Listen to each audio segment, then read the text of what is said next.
yupo ndugu yetu mmoja katika ardhi ya Iringa amewahi kutuhadithia huu mkasa, na alhamdulillah tuliwahi kufunga safari hapa kuelekea katika ardhi ya Iringa tukaenda kumsaidia katika mashaka haya.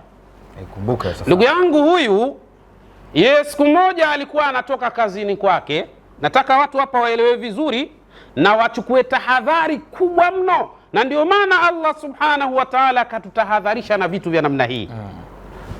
Yule ndugu yangu wakati anatoka kazini kwake anakwenda nyumbani, ghafla akaona kuna pesa ya zamani, pesa kama kishilingi hivi, lakini ni zile pesa za zamani.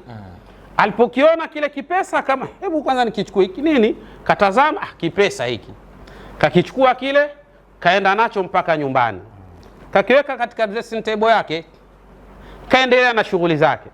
Cha ajabu, inafika kesho asubuhi anakuta pale alipoiweka ile hela kuna pesa, rundo la pesa.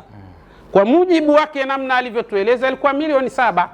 Kakuta pesa milioni 7 pale katika kile kipesa, katika kile kishilingi. Akajiuliza hii pesa ya nani? Lakini hamna tatizo.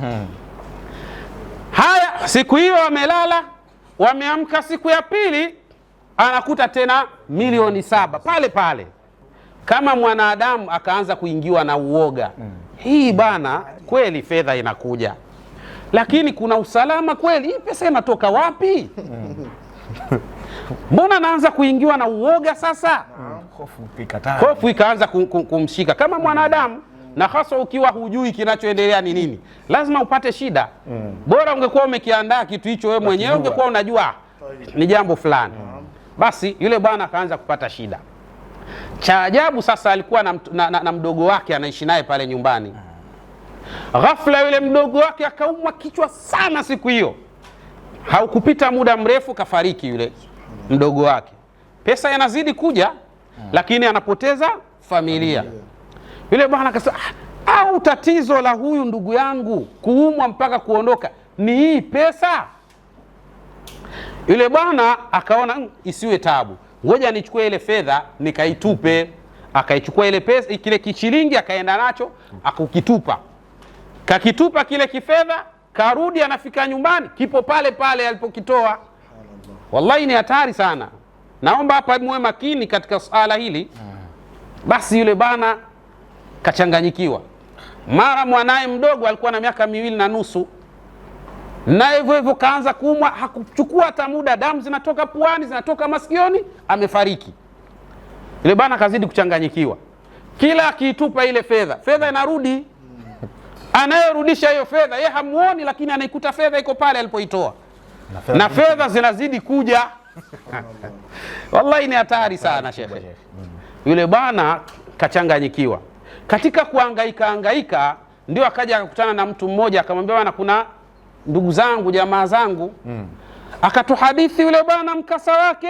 Tukamwambia inshallah hilo jambo limekaaje, liko hivi na hivi. Tukamwambia basi inshallah kama kuna uwezekano wewe unaweza ukaja hapa tulipo, au sisi tunaweza tukaja hapo ulipo. Yule bwana akasema, kwani gharama zenu za nyinyi kuja hapa ni kiasi gani? Tukamwambia si hatupandi mabasi bwana, tuna usafiri wetu. Akasema niko tayari kuwekeni mafuta, niko tayari kufanya kinachowezekana ili muweze kufika hapa.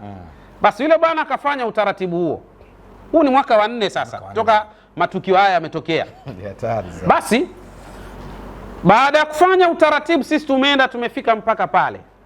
Kweli fedha ile iko pale. Tukamwambia ngoja tulale mpaka asubuhi na sisi tuone mzigo unavyoingia hapa. Wallahi fedha zinaingia lakini anapoteza familia. Hii ni hatari sana, na wapo baadhi ya watu humu katika koo zao na familia zao wanaishi hivi. Kuna watu wengine wao wanazidi kuwa safi kabisa, wanaingiza fedha sana, ila sasa watu wengine wanapata madhara makubwa mno kutokana na watu hawa. Sahihi. Wallahi ni hatari sana. Basi ikawa hivyo. Tukamwambia basi hii fedha usiitupe kwanza, kwa sababu hata ukiitupa hii itarudi tu. Kuna mambo ambayo yanatakiwa lazima yafanyike. Kuna network zile za kuzikata. Sababu gani ya kusema haya? Nasema haya ni kwa sababu al-akhi Sheikh Hussein bin Diwan umeuliza swali katika suala la hawa wana familia. Je, haya madhara yatamwacha kwa sababu kahama kutoka nyumba kwenda nyumba nyingine? Inategemea. ikiwa ni ile al-ashbahul ailiya, ikiwa ni ule mizimu ya kifamilia, inawezekana akapata nusura kwa njia hiyo. Lakini ikiwa ghairul ailiya, ni mizimu ambayo haiambatani kabisa na sala ya kifamilia, acha kuhama nyumba, hata ukihama nchi na ukahama dunia kabisa, watu bado madhara yataendelea kufata hapo ulipo katika hali za aina moja au nyingine. Hii ni hatari sana.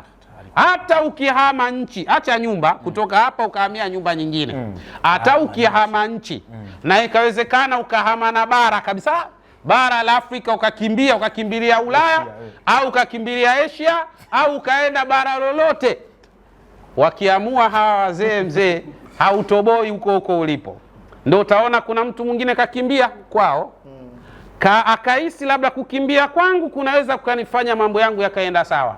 Lakini huko alipofika anasema afadhali hata kule nyumbani nilikotoka kuliko hapa nilipofika. Hatari kubwa sana. Sasa hawa watu tunahitaji kuwaelekeza ni namna gani ya kutegua madhara haya ya kimizimu.